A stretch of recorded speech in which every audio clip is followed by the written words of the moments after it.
السلام عليكم ورحمة الله تعالى وبركاته. لما أنتم به إياد بني السلامية maanta waxa aan doonayaa xoogaa yar inaan ka hadlo suura ka mid ah suuradaha qur-aanka kariimka.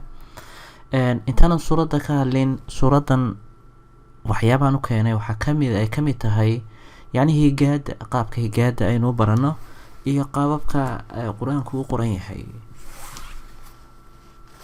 waxaa jira higaada marka la baranayo waxyaabo badan baa jira oo qur-aanka ku qoran balse aadan higaada ugu tegayn. higaada marka la baranayo waxaa la bartaa 10 qaanuun baa la bartaa, weliba 6 ka mid ah ay tahay asaas inaad baratid. afarta kalena isla 6daas ayaa laga dhex dhaliyaa, iyaga ayaa la sugeynayaa.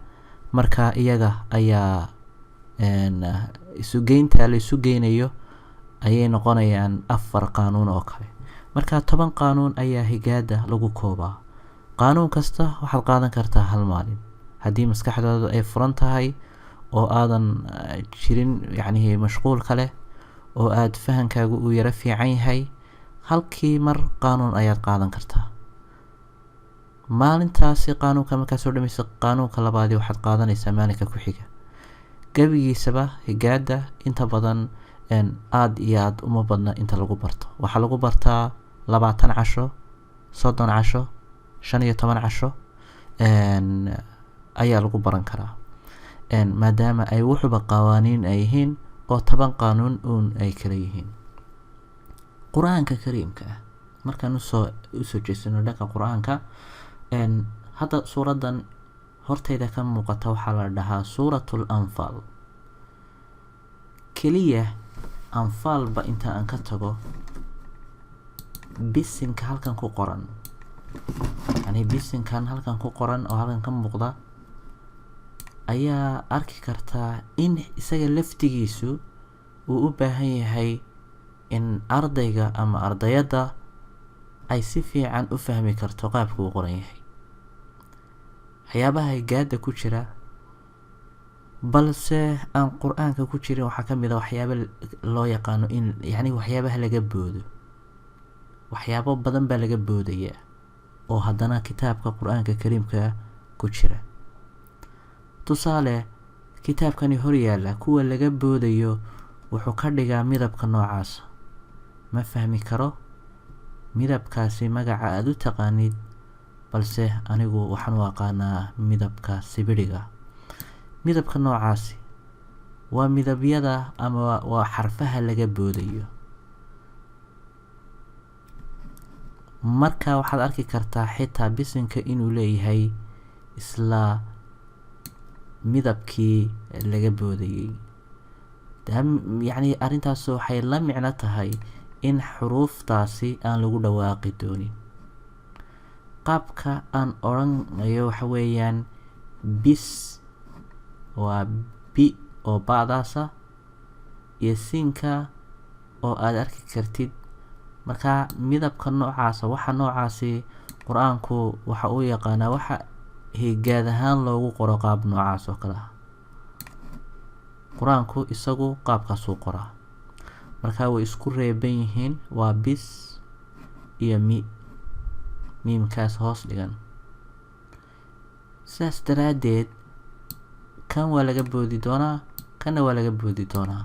marka miimkan iyo laankaas ayaa laysku qaban doonaa oo halkan laankani shadka leh. shadka micnihiisu waxa uu la mid yahay 2 laan ayaa halkaa ku jira.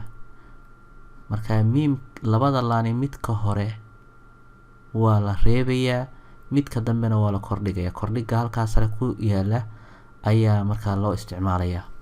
marka laanka hore ee la reebayo kan waa laga booday. halkan shadka ahi 2 laan weeyaan. laanka hore ee laga boodayo isaga waa saasa looga boodaya, laakiin miimkan iyo laankaas laysku qabanaya, waa laysku reebaya. halkan reebniin baa ah, laakiin inagu ma arki karno. higaada ayaa lagu yara qaataa, qaybta shadka loo yaqaano ayaa lagu qaataa. marka mil baa la dhahayaa, mil markaasaa la dhahayaa. haddana hidaasi isagana bismillah baa laleeyahay miimkan laanka halkan shadku saaran yahay ayaa lagu qabanayaa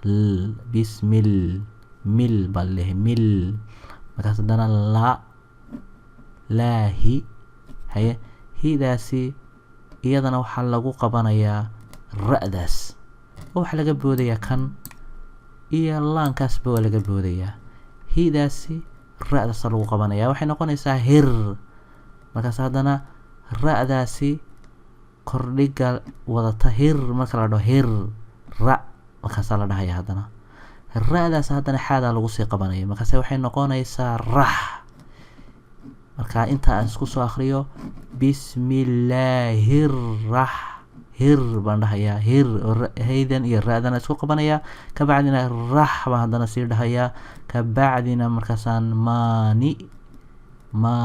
alif yar baa halkaa ku jira inaad arki kartid waan u malaynayaa alifkaa yarna waxa weeyaan miimkan ayaa yacnihii uu jiidaya oo buu ka dhigayaa marka waxyaabahan oo dhan higaad ahaan baa lagu qaataa marka raxmaa iyo ni'daasi waxaa lagu qaban doonaa ra'da waxaan alifkan waa laga boodayaa laankaasna waa laga boodayaa marka ni'daas iyo ra'daasa la isku qabanayaa sababta waxaasoo dhan casharo badan ayaan ka samayn doonaa sababta sidaa looga boodayo oo ra'daa loogu boodayo marka ni'daas iyo ra'daas ayaan isku qabanayaa markaasa waxaan dhahayaa nir ni iyo oo la isku qabtay markaasaan haddana ra'dan kordhigan aadka u dheer ayay wadataa markaasaan haddana dhahayaa laba ba halkan ah haddii shad aad aragtid xarafka shadka saaran yahay waa labo mid reeban iyo mid hadba shadka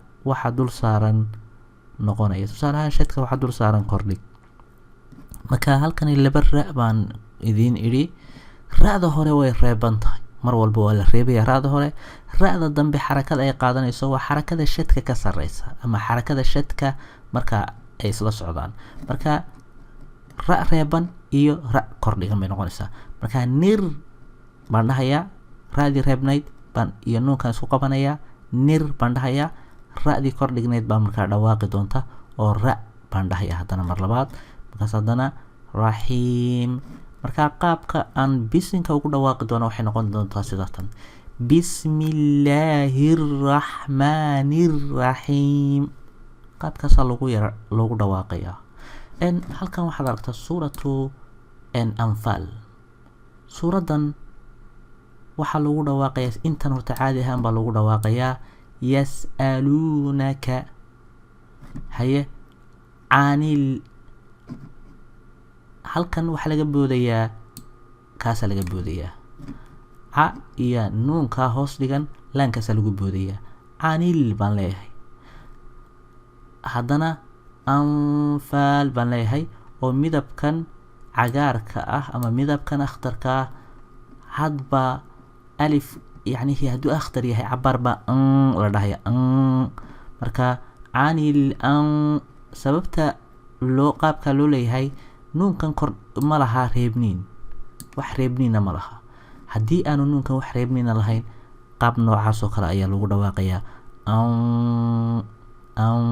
an lama odhanayo an waa marka uu reebniinka leeyahay laakiin markii aanu reebniin lahayn waxaa loo yaqaanaa saas qaab noocaas oo kaleba lagu dhawaaqayaa anfaal baan dhahayaa yas'aluunaka canil anfaal markaas haddana qulil baan leeyahay qu iyo li waa gartay laakiin laankan iyo laankaasaa la isku qabanayaa kan waa laga boodayaa kan lagu dhawaaqi maayo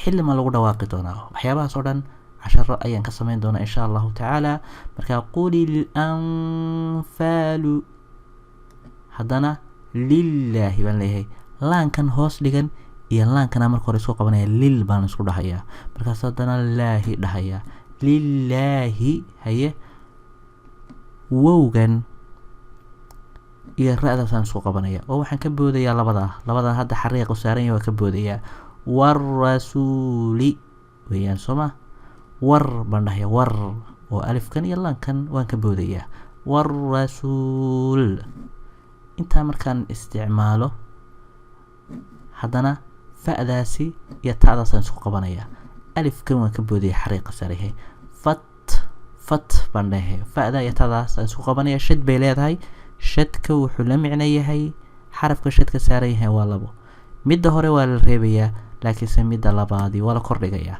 مركا فت بانده هاي والسكو ريبيا مدى هوري تعدى ayaan ku reebaya faada fat baan dhahayaa markaas haddana ta dhahayaa marka waxay noqonaysaa qaabka sidoo kale fatta markaasaan waxaan sameynayaa qaafku waa godan yahay qaafku isagoo godan haddana wowgan ayuu leeyahay marka quu bay ahayd in loogu dhawaaqo quu fattaquu bay ahayd in loogu dhawaaqo laakiin laguma dhawaaqayo wowgan waa laga boodaya alifka yare dambena waa laga boodaya kan waa laga boodaya kanna waa laga sii boodaya haddana intaasoo waxyaabood lagu dhawaaqi maayo qaafka iyo laamkaasaa la isku qabanaya markaas waxaa la hayaa qul baa la hayaa qul intaasoo dhan waa laga boodaya marka qaafkan oo godan iyo laamkan oo kordhigan oo laam reeban ba halkaas ah waataan idinku idhi xaraf kasta oo shad saaran yahay labuu qaybsamayaa mid reeban iyo midka shadka waxa dul saaran hadba yacnihii xarakadiisa u leeyahay marka waxay noqonaysaa qaafkan oo godan iyo laamkaasoo la isku qabanayo marka wuxuu noqonayaa qul iyo laaha laba laan ba halkana mid reeban midka reeban iyo qaafkaas isku qabanaya marka qul baan dhahayaa midkii kordhignaa laaha fattaqullaha qullaha baan leeyahay waxaasoo dhan waan ka wada boodaya intaasoo xaraf oo carabi ah waan ka boodayaa marka fattaqullaha haya wa aslixuu alifkan waa laga boodayaa laakiinse wowgan xuu weeyaan aslixuu haya daata بينكم وانت سؤال وضع اخرنايا واطيعوا بهيد لكن هدي الشد هلقا لغو ارقي وحلقة بوديا ووغن الف كان كله يلام كان انت اسبوع لغا بوديا مركا waxay noqonaysaa caynka godan iyo laanka in la isku qabto adiicullaha waxaa xiga wa atiicu allaha weeye intani wa atiicu caynka godan iyo laankan ayaa isku qabanaya wa atiicu allaha haye wa rasuulahu baan dhahayaa wowgaa yare halkaas ku jira waa inaan yacnihii aan muujiya wa rasuulahu haye halkan waxaad aragtaa midabkii akhtarka ahaa ama midabkii cagaarka ahaa marka in lama dhihi karo waayo wax ma laha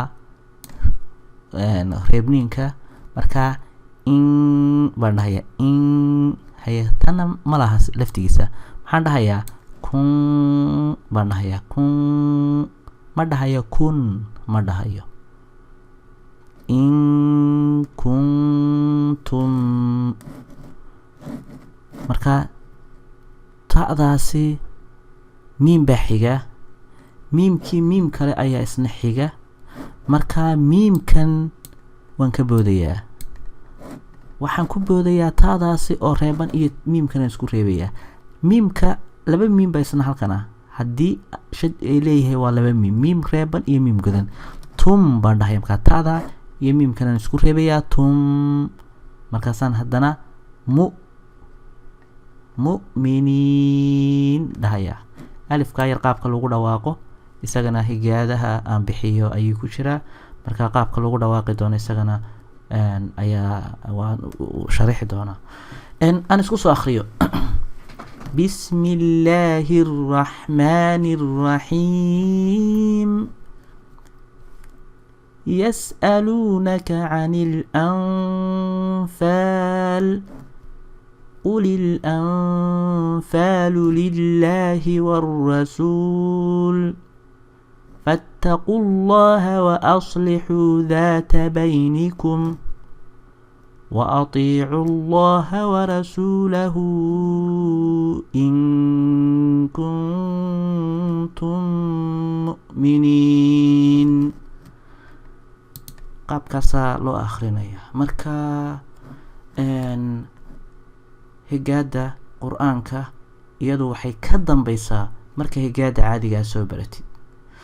qaabkan waxa ay ku sahlanaanaysaa marka aad soo baratid qawaaniinta carabiga u yaala. higaada carabiga marka la barto oo la yaqaano ayaa waxaa loo soo gudbaa higaada qur-aanka kariimka ah. higaada qur-aanka kariimka ah xoogaa way yaro adag tahay, way ka adag tahay tan carabida caadiga ah ee la higaadinayo, way ka yaro adag tahay sababtoo ah waxyaabo laga boodboodaya aada ugu fara badan. markaa sidaas daraaddeed marka hore waa inuu qofku iska soo dhisaa higaada caadiga.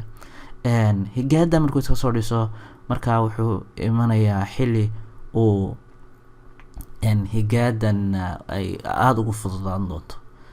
hadda kolley inta hadda ila joogta oo inta aan hadda wax u dhigo higaada soo dhamaysay oo hadda weli ku jirta oo haddana qur-aanka qeybta qur-aankana ku guda jirta waxaa ila jooga ilaa 3 qof ayaan hadda qur-aanka aan ku wadaa.